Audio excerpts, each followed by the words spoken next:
Hello everyone and welcome back to episode 82 of Knowing Wheel. Yes, we're back a little bit late this week. I apologise, the podcast is a bit all over the place at the moment.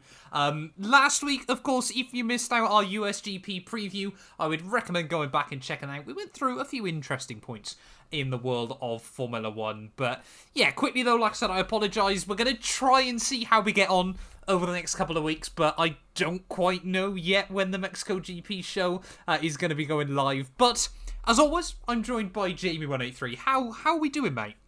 I'm good. Yeah, it's been a few days since the US Grand Prix, but it's very, very good. One of the races of the season, I thought.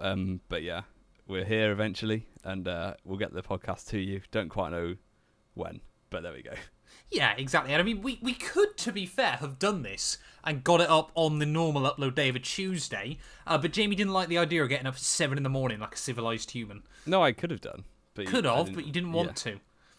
That could have happened to us, but it didn't. No, exactly. Right, let's move on. But yeah, of course, as always, though, if you're watching this on YouTube, definitely check out the links down for Spotify below. A massive thank you to the support. There has been a bit of a bigger push, actually, recently over on Spotify. So a big thank you to all of you that are listening over there, enjoying it, everything like that. Just hitting the follow button really does help us out. As I think 2023, I think is going to be the year in Knowing Wheel, Jamie. I don't know about you, mate, but I'm feeling quietly confident about it. But yeah, of course, there'll be links as well to F1 merch, buy bet, everything, all that good stuff down below as well. So check it out if you're here on YouTube. But let's get into it, though. Of course, we don't really need to talk about the pre-US Grand Prix because we did all that in last week's show. So I guess we should probably just jump straight in, Jamie, to the first big announcement of the weekend, which was Logan Sergeant is a Williams driver next year, if he scores enough super license points. And how Williams will it be when he gets shafted in Abu Dhabi and then doesn't get to drive next year? Yeah, that would be very unfortunate if that happens. I think he deserves it. Deserves a chance at getting the seat. Obviously, he's done a few FP1s as well. Makes a lot of sense. But yeah, he's got to not bottle it in Abu Dhabi, which, I don't know, if he does, I can probably see Mick Schumacher ending up there. But we'll see. Hopefully, for his sake, he has a completely calm weekend and just secures the top 6 championship position or whatever he needs.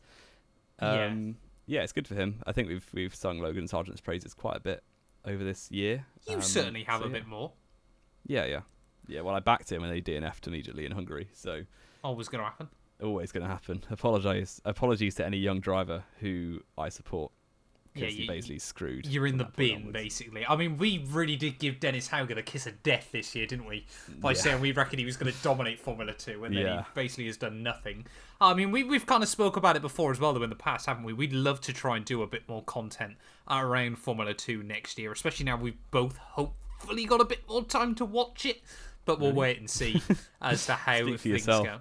Hey, you kept going on at me about you wanted to do. Remember, Jamie, when we first started this before podcast, I worked Sundays, I said that you wanted to do a whole F2 mini show wrapped inside. It was going to be a great idea. That was just because Joe won in Bahrain in 2020. You did get really hyped that Joe I knew won a single race. But I mean, yeah, I was thinking about this as well. Going into 2023, we have quite possibly the weirdest F2 selection getting promoted, don't we? Yeah. Well, who? We got a champion from 2 years ago, a champion from 3 years ago, and a guy that finished third. Like, how, bizarre is that combo? Yeah, of course. That is very weird. It's like being F2 champion isn't enough to get you a seat now. You've got to then wait a year or two. But that's what it was for, Van Dorn and Gasly and Palmer. So that makes a little bit of sense, I guess. Yeah, I mean, it's all a bit strange, isn't it? I think at the end of the day. Because it is weirdly common now in Formula 2, but it's like the seats get sewn up too quickly for the F2 champion to get one, so you've got to wait a year. But yeah, it's all a bit strange, isn't it? I think we'd have to really do a deep dive into that over the winter break. But I mean, we sort of look at the other drivers that Logan Sergeant's been going up against this year. Of course, Drogovic has ran a pretty dominant campaign, but just has no link anywhere. Of course, he's Aston Martin reserve driver next year, so I'm guessing all he's hoping for is when Alonso even gets bored with the team after 3 Grand Prix next year, that he can sort of slide in there and take the seat. There we go. Under 5 minutes for the first Alonso slander. It's not Alonso slander. It's Aston Martin slander. Go get him, comments. Go on, have me. Go on, try it. I can't wait to roast him. Nice driving with an illegal car, mate. But I mean, Formula 2 this year has been weird, though, hasn't it? Because, again, one of the big ones that I think kind of went, not under the radar necessarily, but did just get shafted all year long was Teo Porcher, wasn't it? I mean, he should have been... Liam Lawson. And Liam Lawson as well, but I mean, Teo Porcher spent half the year getting mecha chromed, hasn't he? Yeah. So, I mean, both he and Liam Lawson should have probably been top 3. Definitely. Well, I mean, Porcher is my pantomime villain because he would be replacing Joe, so I've got to just not like him out of principle. Yeah. Yeah, and I mean, Yeah. Teo Porcher is looking pretty comfortable now in P2 overall heading into the championship finale. But I mean, Liam Lawson's down in 7th place still. But that being said, he's still only, 12 points behind Logan Sergeant. So it could still all go. I mean, you mentioned there how you think Mick Schumacher would go to Williams next year. I do actually believe now that Haas are going to re-sign him for one more season. I don't believe at all. But Any particular reason? Hulk, and he's trash. You still believe Hulk's going to be going there, despite the fact there's no real conversation about that anymore? Yeah, there is. There was last week, anyway. Well, but that just kind of all fell apart immediately, didn't it? Yeah. Well, there we go. I still think Hulk will get it. I think Schumacher was terrible on Sunday in the race. But he had damage. He had damage. Well, it's just the way it goes. But I mean, we've got a new driver at Williams, a new driver at McLaren, and a new driver at AlphaTauri next year. It is Lando, George, and Alex 2.0. But I don't think these three are going to quite get on the same way as those three did. But speaking of Alex, Lando, and George, let's talk about qualifying then, Jamie, for the US Grand Prix. It was a stretch, I think is how we're going to word that one. Just to warn you guys as well, Jamie's actually got to go out after we record this show, so I'm going to see how badly I can wind him up tonight and get him to try and push I'm like, this get on with it. We've been speaking... This section wasn't even in the notes, and we've been going 6-7 minutes already. I'm fuming. Well, it's just the way things go, mate. Just get on with it. Let's talk about qualifying, though. It was a weird qualifying, wasn't it, really? Esteban Ocon immediately out in Q1. Not something we'd expect from Alpine after he's quite a a few bit good weird, races. isn't he, Ocon? Like, Ocon just randomly... I can't remember what other race it was. It was out in Q1. I think there was one race where he was just 16th for no obvious reason. Alonso got top 10. Singapore, I feel like? It's just randomly, he just has weird off weekends. When this was one of them. I mean, he ended up lucking his way ahead of Alonso in the points, but... Yeah, that's been how it's gone all season. So, I mean, he was joined by obviously Nicholas Latifi out in Q1. That really goes without saying. Final US Grand Prix for him, but he is signed up to IndyCar next year, and I'm not saying this as a joke. I'm genuinely intrigued to see how he's going to get on next year in IndyCar, because I think that is probably going to be quite a weird little season for him. But Daniel Ricciardo as well. Weirdly enough, that still goes without saying. How on earth McLaren's still paying for him just to stink up the place? He looked so depressed after the weekend. Generally, why on earth would you put on your helmet "want to go fast" when you've had the season you have? Because you do genuinely want to go fast. You're looking for answers. But found it quite cute that the fact the horse managed to get paddock pass, when half of the people I see on Twitter moan about not being able to get paddock passes. Wow, work, that'll rile them up for if example. they see that. Oh, mate, you know how it is. But here he is, Mr. Red Bull Hospitality over here. What can I say? You've got to make moves, mate. Got to make moves. I'm bringing you along next year. I'll take it. But I mean, Latifi, Ricciardo, Esteban Ocon, all at Q1, as well as both Haas cars. The one weekend where you want the Haas to do really well, of course, announcing their new title partnership next year with MoneyGram. They were seemingly nowhere on Saturday, and to be honest, kind of lucked into a decent result on Sunday on K-Mag's side of the garage. Yeah. He did very well to make those tyres last, but it was more by luck than judgment, you feel like. Yeah, exactly. I mean, Q2, though, no real surprises there, was it? Of course, Gasly, Seb, Zhou Guanyu, Albon, Yuki Tsunoda are all out in the second qualifying session. But talk me through Q3, Jamie. And I'm intrigued to see how quickly you're going to do it. Yeah. It was very late in Saturday evening. I actually can't remember what the first runs were like. But I think it was basically Leclerc and Verstappen were there. Hamilton was actually right there in the first runs, wasn't he? Yeah. Hamilton was rapid all weekend. Yeah, second runs, it was very bizarre because we just thought, it would just be classic 2022 qualifying session where last lap Verstappen and Leclerc just pull that extra bit out. Generally, Leclerc's been ahead. But yeah, surprisingly, Carlos Sainz sort of came out of nowhere and stuck it on pole position. Is his second fastest qualifying time ever. His third pole position because of Belgium as well. Yeah, Leclerc down. Well, it was a Friday one too. Leclerc second, but with a 10-place penalty. So lined up, I think 11th on the grid with other penalties 12th. as well. 12th on the grid. Okay. Yeah, Verstappen and then Perez. It was a bit of a Noah's Ark. Mercedes looked there or thereabouts, but then just didn't have that edge at the very last second. So it was Hamilton ahead of Russell, 5th and 6th, as we've seen so often this season. Lance Stroll, best of the rest. Aston Martin were good, actually, the whole weekend. They were very on it. Probably the fastest car in the midfield this race, I would say. Yep. Yeah, ahead of Norris, Alonso, and Valtteri Bottas getting his car into Q3 My for the man first time in quite a Valtteri while. Bottas, who I watched actually doing some simulator runs around Kota a couple of weeks ago. It was very interesting. Did you show him how to do turn 19? He could have done with that help in the race. No, he. To be fair, actually, on the simulator, he was really struggling with the final corner in the S's. I think I watched him loop it about 3 times there. So, a little bit of insider. Well, on the game, you for could just cut the inside of that by about 3 meters. No, this was on the way into that corner. He'd loop it round going in and go the wrong way. That is bizarre. Yeah, which is a bit strange, but we won't talk about Valtteri Bottas and some technical analysis on that front. I mean, really, what you need to know is he's still got 46 points against Zhou Guan Yu's 6 this year. So. Oh, yeah. Context not needed, apparently. I've noticed, though, obviously, like I said, Leclerc, Perez further down the order. That bumped Hamilton and George Russell onto the second row there, and of course a lot of cars bumped up the rostrum because of it. However, I've noticed next up on the agenda is the quiz. Yes. So I'm guessing that's linked to qualifying in some way or another? Yes, it is actually, because Carlos Sainz took his first ever pole position at the United States. Yep. This is quite a simple quiz, but I reckon you might have a chance of getting all of them. There have been 10 different pole sitters in the United States Grand Prix since the year 2000. Okay. I haven't got a timer up. You might want to get a timer up. I might want to do that. I completely forgot that aspect of the quiz. Your time starts now. So you got Lewis Hamilton, Sebastian Vettel, Max Verstappen hasn't, if I remember correctly, Charles Leclerc, Valtteri Bottas.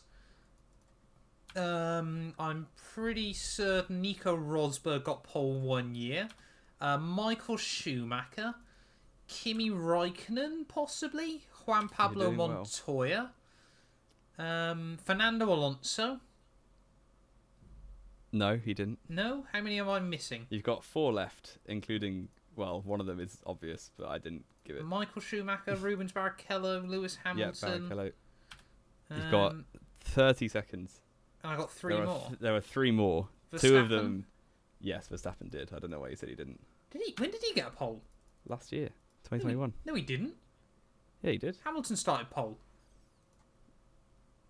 Well, he definitely had one. I just looked. Are you sure? Yes. Okay. I've got to still try and get 2 more, haven't I? Yeah. One of them, you hate when I include them, but your time's up. Sorry. I always include the one that I give in the question, but you didn't say Carlos Sainz. Oh, what? That don't count. And the other one, you would get if you thought about it, but it's a bit obscure. So, 2005, the US Grand Prix that never was. Was that not Alonso? No, not ring. Jarno Trulli. Oh, it was Jarno. I know it was a Renault, and I couldn't remember the other one's name. Yeah, it was Trulli. So you got technically 8 out of 10. 8 out of 9, if you want to call it that. Oh, I'm going to call it 8 out of 9. And yeah, Verstappen did get a pole last year. Are you sure? I don't think he did. I have just checked, and yes, he did. Why did Crofty say he's failed to get pole 2 years in a row then? I don't know. Crofty's facts are never on point. No, not facts then. Yeah. Oh, I mean, I'll take 8 out of 9 then. 8 out I'll of take 10. that, 8 out of 9. Yeah. Decent. Not bad going. Fair play. Bad going. Let's get into the Grand Prix though itself then, Jamie. Kota, of course, a long run, well, quite a steep run up towards turn 1. Always the opportunity for some moves to be made. Talk me through it. Yeah, there was plenty of opportunity to be made, and George Russell was certainly one of those drivers looking for opportunity. But before that, Verstappen absolutely launched it off the line. It's one of the best starts I've seen in quite a while. Was well clear in the lead by turn 1, which left Sainz in second. Went round the outside, and yeah, I think it was a bit of a racing incident, really. The big incident at turn 1 was Russell down the inside, and Sainz trying to do a switchback on Verstappen. Didn't really work out at all. Sainz got spun out. Russell had to obviously... Yeah, I don't think he had damage majorly, but definitely had to let off the throttle and get on the brake, and lost a bit of time. And yeah, Sainz was out of the race from that, which is a big shame for him. But yeah, it happens like that sometimes. I think that's, third time or fourth time that he's been out in the first 2 laps. Yeah, I think fourth time he's been out within the first 2 laps. But is it 4? So we got USA, definitely. Suzuka last weekend, Imola, and Australia. Yeah, I thought there was one more as well, but you're probably right. Yeah, I think it's 4, but he's had another 2 where he's picked up damage as well. Lap 1s have just not been Sainz's forte this year. Not at all. And I mean, Don't get me wrong, completely mainly George Russell's fault there. But why was Sainz trying to switch back out of turn 1 on lap 1 of that Grand Prix? It's never going to work. It is a bit bold, especially when it's such a wide corner. You can basically guarantee there's going to be cars on your inside if you've got that bad a start. So it's just a bit of almost lack of awareness, I guess. Yeah, it's obviously heat of the moment stuff. You're just acting on instincts, but it wasn't the smartest move from Sainz to try and switch back like that. Yeah. So yeah, unfortunate for him, but he was out of the race there and then. Yeah, I mean, going through that start though, really the shining star, wasn't it, of that launch was Sebastian Vettel up 5 places immediately. Aston Martin, like we said, they seem to just suddenly this weekend be right at the front of the midfield. And early on in the Grand Prix, Stroll was up in P3 and Seb was up to 5th. They were genuinely looking like good threats. Yeah. And they had, Perez, Leclerc, and both Mercedes were behind them. So Hamilton was ahead. Oh yeah, Hamilton was second, wasn't he? Russell 4th. Yeah. But yeah, it was good stuff from Aston. And they actually, recently they've been decent. Obviously, they were pretty good pace in the wet in Japan. They kind of got overshadowed, didn't they? Based on the fact that Alpine were insanely rapid. Yeah. But they've certainly been easily 5th best car. Level with Alpine and McLaren, so 5th, 6th-ish. Yeah. Yeah, it's looking good. Alonso maybe hasn't made the worst career choice in the world because he made that in 2015. So yeah, Aston Martin, I'm sure, will throw it away by the start of next year. But yeah, I mean, it calmed down quite a lot very, very quickly though, didn't it? Early on in the Grand Prix, we kind of had Leclerc and Perez just sort of slicing and dicing their way through, picking up moves quite nicely.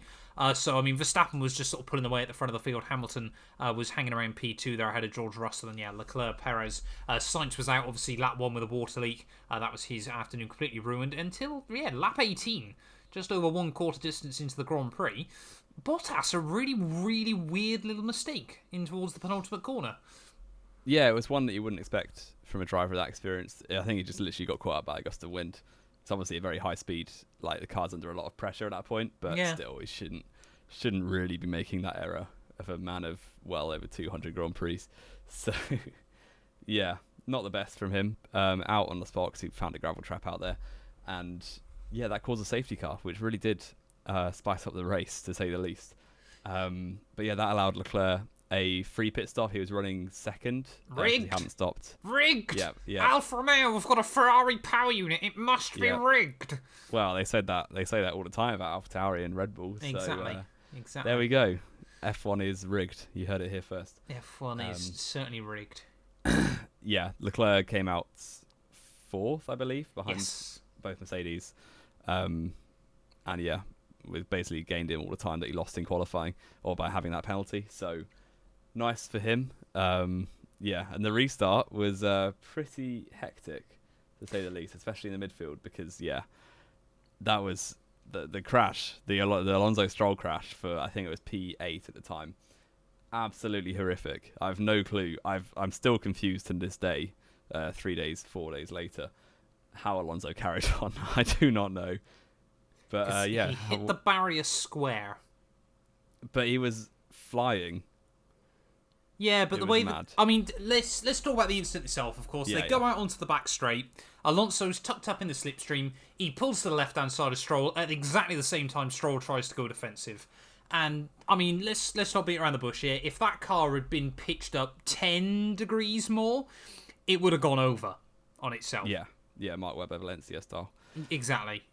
I mean, apparently, I don't know whether this is true or not necessarily, but apparently Alonso has also said it was a racing incident. That's because he's going to the team next year. Well, that's a very, very good point, isn't it? But, I mean, for me, I know I've sort of said this a couple of times, I've been quite vocal about this. I genuinely believe for Stroll that should have been a qualifying ban for Mexico. That is so ridiculously dangerous. It honestly threw me back. Have you ever seen the video of the Euro F3 race at Monza? Where they had to abandon it. Yeah, the race had to be abandoned in the end because there was that much carnage. That was Stroll as well. That was Stroll as well in that race, yeah. It's a mistake that you make once in your first year of open wheelers where you move on somewhere like that and they go over the back of you. You don't make it 6 years into Formula 1. It's so dangerous to move around like that in the middle of a straight. Alonso did go momentarily before Stroll as well, so he could have seen it. I think he did see it with his mirrors, which is why he then moved. But he didn't realize Alonso was still behind him. I don't think you consciously do that in the way he did. To be fair, I don't. But it did look more of a reaction because he did glance in his mirrors just before and then moved. I guess he saw Alonso was close and thought, I better block him off. Yeah, definitely didn't work out to say the least. But yeah, Stroll was out on the spot, which was a shame because he was actually having a really good race. Yeah, Aston Martin could have done with some really big points this weekend. Yeah, I mean, Alonso obviously looked at the sky. Luckily, like I said, for a solid 3 or 4 seconds. It was, yeah. I mean, that crap. I mean, the thing is, well, if that car had stayed lifted up, he could have gone like the front end over the Armco barrier. Yeah, and that would have been really, really nasty. But somehow, hit the wall square and carried on going. The Alpine must be made of, well, very, very strong stuff. Singapore 17 when Alonso's McLaren was involved in that huge crash at turn 1 and then just carried on. They retired him eventually, but he carried on for like 15 laps. Not Singapore 17. Yeah, it was. He ripped a wheel off, I swear. No, he didn't. No, he was on the outside. He got hit by Verstappen and Raikkonen's barreling cars. I mean, the iconic one, isn't it, of Alonso was Baku. Yeah. Where he had 2 punctures, didn't he? Still limped it back round and then did score points again that weekend. And fun stat, coming had the FIA not intervened, Alonso is the only driver to do part of a race on 2 wheels and score points twice. Because Mark Webber did it once in China, 2013. Other drivers have definitely done it before. Yeah. What about the Minardi guy that flipped it at Monza, coming towards the line? He was on no wheels. He did it on no wheels and still finished. Yeah. I mean, yeah. In many ways, it was kind of good that obviously Alonso was able to carry on and Stroll wasn't. I did find that quite ironic that Stroll's car's there just spinning down the straight as Alonso's up in the sky and carries on. Yeah. Also, some quality driving from the drivers behind. I think Gasly and Tsunoda and Norris all did so well to have not hit either car. Tsunoda got told off, didn't he? Because he's built up a bit of a tendency when things like that happen just to go foot to the floor straight through it. Which is kind of a dangerous strategy, but then again, it kind of just encapsulates what I think makes Yuki great. As in, there are reckless behaviour, but in a kind of a weird way that he's quite nice. Yeah, I don't know. He doesn't annoy anyone. I think he's too small to annoy anyone. Well, don't get me wrong. There's certainly a big conversation that needs to be had at some point about this sort of romanticisation about how small Yuki is. But that's just Twitter being weird, I would have thought as well. But yeah, I mean, big crash there. That then brought out another safety car, didn't it? Yeah, immediately. And then things kind of calmed down again, didn't they, for a while? Yeah, after the restart, there was no real drama on the second restart. Verstappen just started gapping again from Hamilton. I think Leclerc got past Russell fairly swiftly up to 3rd place. Yeah. And then, it was kind of normal until the next round of pit stops, in which, Verstappen pit from the lead 1 lap after Hamilton had pit to try and undercut. I think the gap was around 2 seconds. Yeah. So it could have. I think it would have been really close, the undercut. But Verstappen then had an 11-second pit stop, which was very nice. At that point, the entire Team LH is dreaming of number 104. Honestly, 104 I was like, written that's in it. the stars. Yeah. I thought at that point I was like, well, Hamilton's won. That's annoying. Important to note though, Hamilton went on to hards, Max went on to mediums. Yeah. I think Mercedes were less confident about their tyre wear. Even though there's only 18 laps to go, 17, 18. Yeah, but mediums really wore out quite quickly, didn't they? Throughout the entirety of the Grand Prix. It was a very, very strange one. Yeah, but that slow stop also dropped Verstappen behind Leclerc. And I think, had it been clear air, Verstappen versus Hamilton, there would have been no doubt, I don't think, that he would have caught him back. But the fact he had Leclerc to fight and pass made it even more uncertain if he was still going to win or not. So yeah, that was kind of the storyline. The main storyline for the rest of the race from that point was, Verstappen, how fast can he get past Leclerc, and then how fast can he catch and pass Hamilton. And it made for a really intriguing end to the race, kind of like last year, but roles reversed. And cars were very much similar last year. Yes, cars were much similar. I mean, the COTA has always been a track as well. It's been a Hamilton hunting ground for so many years. Definitely. Isn't it? Of course, we talk about, he got that win for McLaren back at the very first race there, won all the turbo hybrid races there against Nico Rosberg. Of course, the only race he hadn't won for about 6 years there was 2013, where Seb had the OP car, and then obviously Kimi put an end to that run, and then so did Bottas. A race that I think everyone forgot was actually quite good between Hamilton and Bottas the year after. And Verstappen was there, was he not? Verstappen was pretty close as well, if I remember correctly. Yeah. No, that was 2018, wasn't it? Yeah, Verstappen was second 2018. I thought he was second again. Maybe he was... No, Bottas passed Hamilton at the end, didn't he? Bottas passed Hamilton later on in the day in 2019, I think, because the championship was all but sealed up. But it then did also mean Sebastian Vettel, which we mentioned had a really good start, and of course was just able to utilise the Aston Martin pace, led what is probably his last ever laps in Formula 1. Yeah. Oh, sorry, I've just leant forward to turn my light on and didn't reach it. I did wonder what you were doing. Yeah, Vettel, apparently he was on 3,499 laps led. Yep. And he made it 3,500, which is very satisfying. Yeah, although he's going to finish on 299 weight races. So, I mean, I don't know, but apparently his dad was on the German commentary team this weekend. Really? That's nice. And apparently there were quite a few conversations. Well, from what I gathered, apparently there's other stuff going on at the moment as to why Seb wants to leave, which is most likely, obviously, wants to spend time with family. He's got 3 kids. Wants to save the bees. Wants to spend more time saving the bees. But I'm starting out, from the quotes I saw on Twitter, and of course you take them with a pinch of salt, everything like that.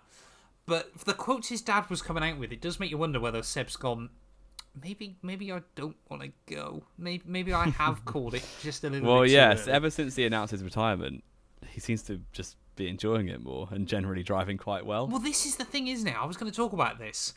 This was vintage Seb this weekend. Yeah. He hasn't got a car right at the front. Don't get me wrong. But it's kind of just there, like, now the pressure's off because he's retiring at the end of it. It doesn't really matter what happens. He seems to be better again. Yeah. Seb just is a driver that can't drive under insane pressure. Well, that's always been the case, hasn't it? But this is what I mean. 10. Yeah. I mean, I know he won the title at the end, but the amount of mistakes that year. And then obviously Red Bull 14, everyone forgets. 17. 2010, people love to paint Red Bull should have absolutely dominated. Red Bull should have absolutely cream crackered everyone that year. They got all but 4 poles. Like, it was such a dominant car that, don't get me wrong, was botched a bit by reliability, and of course Alonso and Hamilton, they were both very absolutely brilliant drivers as well.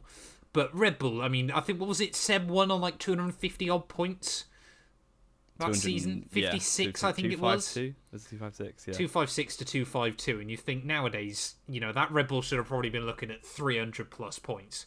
I think it was a 19 race season, wasn't it? To win on 256 points, effectively 10 race wins and a 7th place in a 19 race campaign is kind of mad. When you think about it, but he was on it this weekend. He was very good. He was. It was great to see, and 10 years after Hamilton overtook him on lap 41 of the Grand Prix for the race win, Hamilton overtook Sebastian Vettel on lap 41 of the Grand Prix for the race lead once more, which was quite poetic in a weird way. That goes to show 10 years on, but then still better. Sadly for Seb, it all fell apart when Aston Martin boxed him and gave him a 7 or 8 second pit stop. Yeah, which even I was a bit gutted about, to be honest, because I did really want to see him have a good result. I weirdly was supporting Seb this weekend, which I didn't see coming, but there we go. Just the way it goes sometimes, isn't it? Yeah. But I mean, yeah, the talk of the town, wasn't it? Was just Verstappen was taking time out of Lewis Hamilton. I mean, the gap one lap would go down by a tenth or so. Next lap it would go down by half second. I'll be completely honest, Jamie. I was literally bricking myself. I was finding it so intense because I was just imagining all of my Hamilton supporting friends just stressing like mad. I was so stressed. I cannot even begin to describe to you just how much I was freaking out. Because I think the thing is as well, it was different to anything else because Hamilton was obviously on such the back foot. And, the last time we've had anything like this for Lewis was obviously Abu Dhabi last year, but that was completely different emotions. But there was just that bit of me that went, this has got to be that poetic moment where Hamilton it would have been insane. I would have rated it just for the storyline. It would have just been like that. It just keeps the streak going for another year. That poetic, just when you think all is lost this season, Mercedes just get that one win back on the board. And on lap 50, Max Verstappen just got at the inside and sailed off into the distance because that Red Bull is ferociously quick down the straights. But I think, people are giving Hamilton stick for not defending that more aggressively. I genuinely don't actually think he thought the Red Bull would be anywhere near as close as it was. No, by the braking zone. It was 7/10 at the start of the straight. Who gained 7/10 on a straight? Yeah. I do think Hamilton of 5 years ago would have defended that, but there was no point, though, was there really? It would have put it off for one more lap, and you never know if you do that 5 more times, you've won the race. Yeah, but you can. It just won't happen. You don't know if you don't try. You've got nothing to lose. Like I said, I think the thing was he genuinely was surprised that Verstappen got the run that he did. But I mean, for Mercedes, they're in a much slower car on slower, older tyres. Hamilton didn't really. Still older. He didn't really. They weren't really going to be able to do anything sensibly about it. And of course, they're still. I was a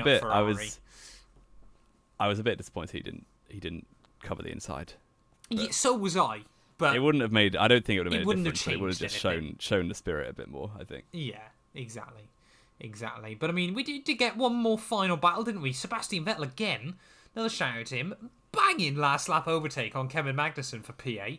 Did another one, Albon, a few laps earlier. It's the same position, running outside of reverse. He did, didn't he? Turn 8. But I mean, that move on the final lap though was brilliant because obviously he was on opposite lock through some of it.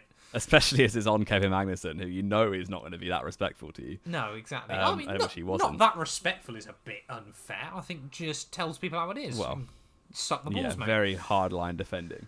I think, harsh but fair. Firm, I think is the way we describe it. Says the Hulk fan over here. Yeah, exactly. You're just a little suck my balls, mate. Just get over it. Get over it, Jamie. There we go. But yeah, Vettel, I think he was out in 13th, 14th. Yeah. From the pit stop. Yeah, and brilliant. He had much fresher tyres, but he did completely rinse through a DRS train. So fair play to him. Ended up P8. And yeah, the other thing was Alonso, after showing up, I think Martin Brundle said, showed up on the nearby radar halfway through the race, just rocked up in P6. Also having, obviously he pit under the second safety car to change his front wing and tyres, and then just ran with those tyres to the end.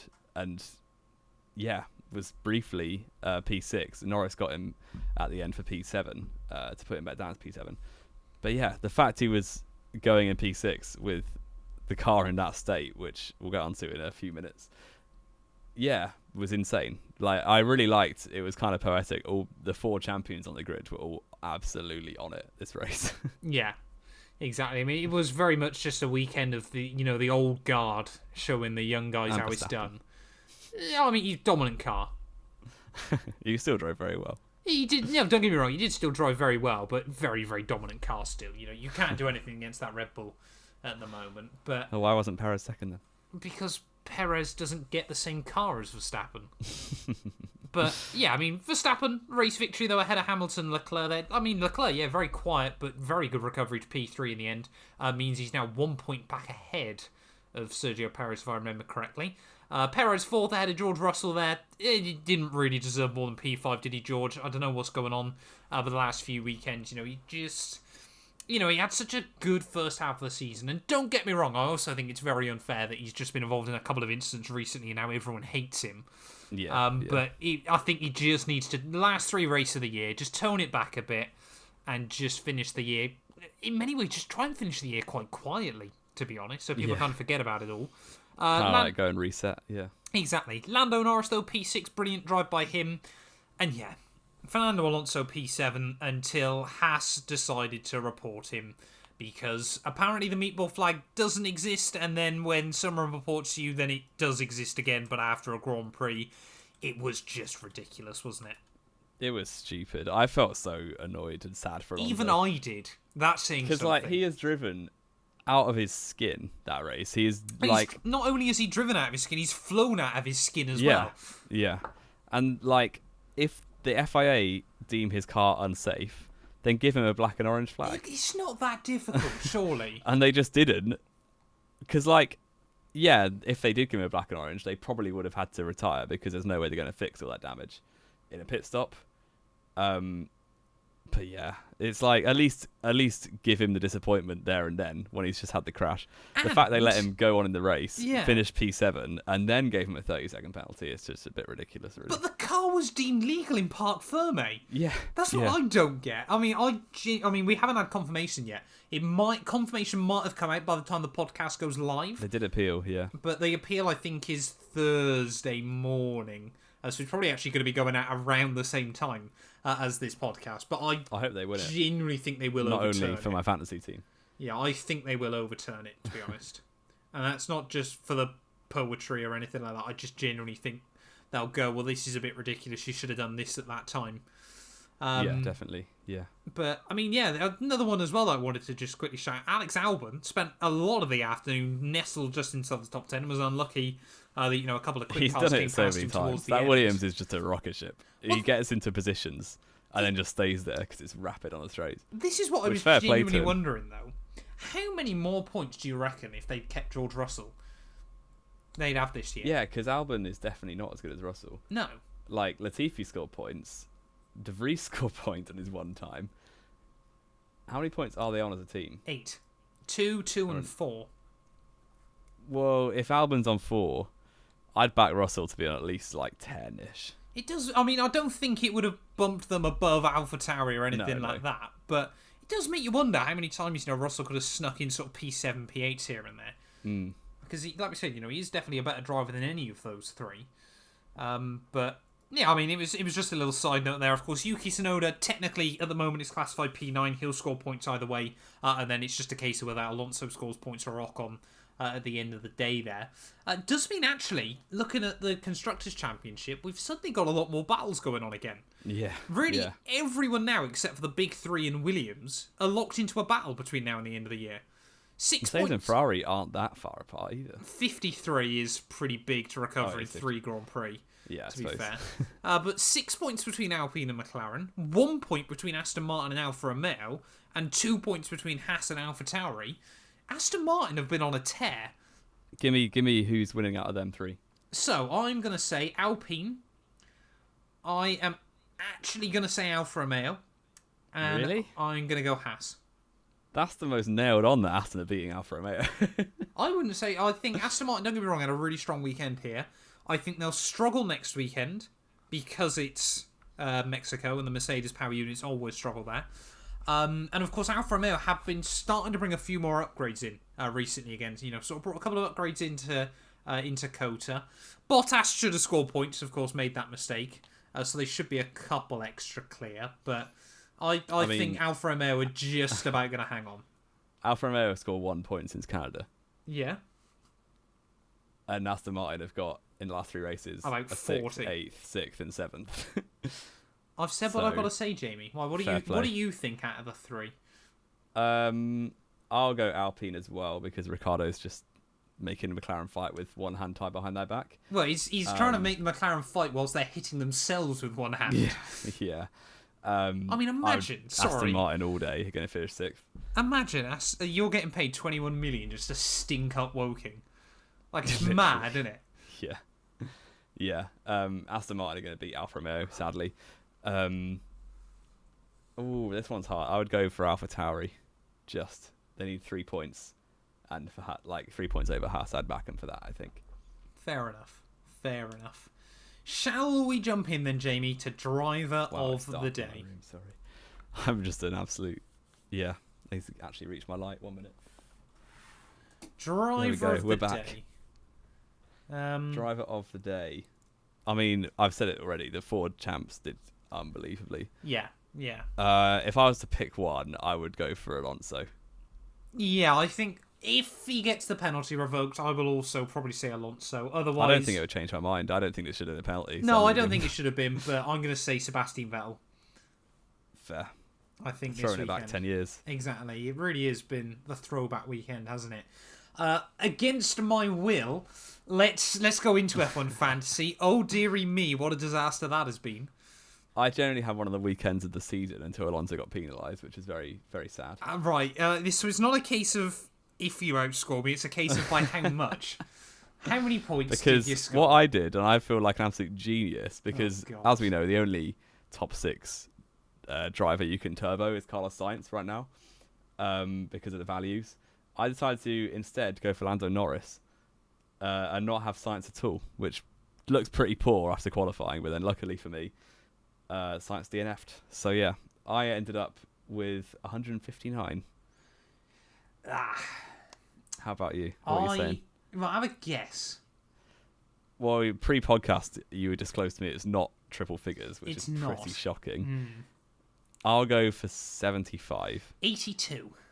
Oof. None of my 3 teams got over 100 points. That is terrible. That is shocking from you. I got shafted, for lack of a better term. Sainz turboed, 10 points. Nice. Verstappen, 46 points. Perez, 23 points. Alpine, 9 points. Bottas, -4. Alonso, -2. Yeah. 82 points. I mean, my risky team did even worse. I had Hamilton on 54 points, Aston Martin. I turboed Alonso, and then I had Ricciardo, Sainz, and Gasly, who, between all 4 of them, team. got me 10 points. And then my meme team, I had Turbo Zhou Guanyu, who got me 24, Haas, K-Mag, Mick, and both Williams, which needs to be pretty well. 99 points. Yeah. My meme team's designed to score as little as possible, and it scored me the most points this week. So yeah, where are you in your own league? Oh, like Now has 6,208,000. Yeah, we're up to, thank you very much, over 4,500 of you now involved. Absolutely insane. I want to definitely get it over 5k next year. I'm actually going to try, Jamie. I'm going to go on the record in saying this. I'm going to try next year and get some prizes sorted. Ooh, I'm going to try. I might have to try out that then. Yeah, I don't think they're going to be that good that you can try hard it, but I'm going to go on the record here now and say I'm going to try and get some prizes ready for next year. So out of 4,506 teams, Jamie, where did you finish at Kota? Oh, just the one in Kota? Yeah. Okay, I finished, actually, it's not that impressive. 1299. Better than me. Yeah, a lot better than you. Out of 4,500 people, I finished 4,325th. Oof. 180 people did worse than me. That's a real team as well. That's a so real funny. team. Overall, though, where are you? I don't even want to look. Let me keep scrolling. Where are you It says overall? Just overall in your league, out of 4,500 people, Yeah. I am 314th. Oh, dear. Oh. We're doing quality. Oh. 1,270th. Oof. I'm almost 1,000 not places looking good. behind you. I It's can't not looking believe good. that. It's... I reckon if I break top 250, I'll be very happy. Have you got a Mega Drive? You've used your Mega Drive, No, I've haven't you? used mine, yeah. I mean, to be fair, my meme team, that's the second time this year it's ranked... Sorry, the third time this year it's ranked within the top 4,000. Which is quite good going. Wow. I had 3,960th at Monza, 3,970th at Kota, and then 3,200th at Bahrain. It just sounds like whenever Joe does well, you get in the top 4K. Exactly. I do pretty well then. Do we want to run me through? I'll do top 10 for USA. You give us top 10 overall for the season, yeah? All right. That seems fair. So, Team 44. Can't imagine who he's got on his roster. 1 from Kota. 337 points there, so Jamie didn't do that well at all, mate. No, I did pretty rubbish, actually. He had Hamilton Megad, Charles Leclerc, Yuki Tsunoda, K-Mag turboed. What a mad lad. Mick Schumacher and Red Bull. That is a banging team. Fair play. Can you quickly see what the most anyone scored this weekend was on the Global League? Peter 78 in P2 ahead of Matthew M in P3. Juan P in 4th ahead of Nathan, Sam Petros, Mauro, and Jose in 9th place. They all use their Mega Driver. 270 points, though, for Turbo Ralph P, getting inside the top 10 overall this week, with a roster of Turbo Norris, just like Jamie, Hamilton, Verstappen, both Haas cars and Red Bull. Hats off to you, good sir. That is an incredible score without using your Mega Driver this weekend. Jamie, what you got top 10 without Mega, sorry. You got top 10 without Mega, 270 points. The most you could get, I think, or the most that anyone got in the world was 384. Oh, so that's pretty good going then by Dugu, I'm going to guess. I'm sorry, I butchered your name there. Give us a top 10 rundown then, Jamie, of how the season is looking. We have the Volvo 240 number 17 Global 2021. I love that Philip name. S is still winning with a Mega Driver left. Yeah, I mean 3833 points. Poor Larry, man. Oh. No, was it Larry or was it Max? Sorry. Mustache, yeah, Max, top of the world earlier on this year. And he megged a DNF, didn't he? Yeah. That was shocking. Oh, it hurts. It hurts. Yeah, we've got Kevin L in P2 overall, 22 points behind, with the boy who cried wolf P3. Just a further 14 points behind. 16. 16 points. Then Larry in P4. We've got Mihir S in P5 with Dipam. Mansel's mustache. It's all gone wrong. He's going to finish P7. I don't know. He's probably not going to finish P7. Yeah, if you bottle top 10, that's terrible. He probably will. There's like 4 people right behind him with Mega Drivers still. True. Oh, Max, mate, honestly, if you need a hug, just hit me up on Twitter, seriously. Bartek 8th with Rosario P9 and Ralph P. Is he the guy who did top 10? I think he's new to the league. Mega. He could be. I don't think we've said that name before, and he's nestled inside the top 10 still with his Mega Driver. I think Ralph P might be. He's never got a top 10 before. If you're not new to the league, I'm really sorry. The fact I've probably just slandered you there accidentally, but I think Ralph P might be quite new. I'm not sure. To the league. I think I'll back him to be there all season. Fair enough. Our personal predictions, though, I don't really want to talk about these either. They were a disaster, weren't they? Yeah, I beat you again. So that's that one done. I mean, it's all about over, isn't it? Really, let's not beat around the bush here. I also got a nice little DM from someone suggesting what I can tweet off your account. Oh no, which was who quite DM'd fun. you?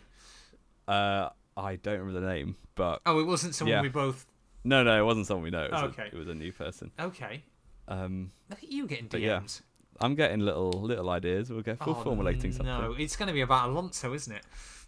Well, we'll have to wait and see, won't we? It's about Alonso, I know it. I mean, yeah, this week, though, you scored... so you got 4. pole wrong. We both got pole wrong. But you got the top 2 in the race correct. You said Verstappen Hamilton, but you said George Russell P3. You didn't say George Russell for a murder. So you're up to 66 points overall. I got Verstappen win correct and nothing else. No, I got Perez on the podium. So I got 3 points. So I'm up to 47. The gap's 19. 19 with 3 races to go. There's 26 points available still between now and the end of the year. So next weekend... So it could become impossible. That's jokes. Oh, that is so depressing. I mean, I've done better than Leclerc this year, so I guess I'll take that. But I don't know. At least he had some hope of winning at some point. Yeah, but I've made it at least with 3 races to go. I've still got a chance at the title. Leclerc didn't manage that, so I take that. True. I'm better than Charles Leclerc still at the end of the day. Race rating then, Jamie, before we round it out? I think it was quality. I think I gave Silverstone a 9.5. I'll give this one a 9. It was very, very good. It wasn't quite Silverstone, but it was very good. I think a 9 is pretty fair come the end of the GP. But are we doing predictions now, Jamie, or are we doing another podcast tomorrow? We'll do them now. We'll do them now. We'll do them really very fast. Jamie's decided we're not doing another podcast for you all. Yeah, apparently. This is enough for me this week. Right, Mexico then. Overexposed right now. Pole, top 3. Oh, it's so boring, isn't it? Just to go Verstappen. But this was his hunting ground before he even had a good car. No, Red Bull were always rapid at Mexico. Remember? Ricardo was better. I will go Max Verstappen, pole.